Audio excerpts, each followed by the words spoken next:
Ma'am, UNESCO ప్రపంచ వారసత్వ ప్రదేశం అంటే ఏమిటి?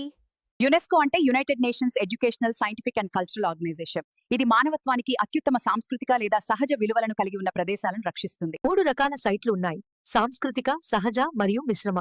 ప్రతి ఒక్కటి మన ప్రపంచ సౌందర్యం, చరిత్రలో ఒక విభిన్న అంశాన్ని ప్రతిబింబిస్తుంది. ఇది హంపి ఉందవ్, ఒకప్పుడు విజయనగర సామ్రాజ్యం యొక్క మహిమాన్వితమైన రాజధాని. దాని దేవాలయాలు, రథాలు మరియు శాశ్వత శిథిలాలకు ప్రసిద్ధి చెందింది. పిల్లలు, ఇది కర్ణాటకలోని పట్టడకల్.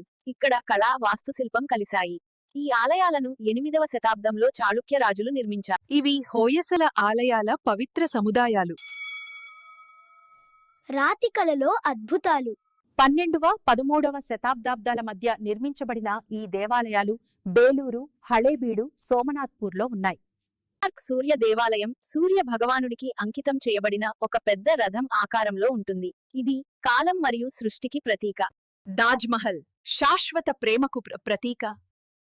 మొఘల్ చక్రవర్తులను కాపాడిన ఆగ్రా కోట, ఫతేపూర్ సిక్రీ, అక్బర్ నిర్మించిన అద్భుతమైన ఎర్రటి నగరం.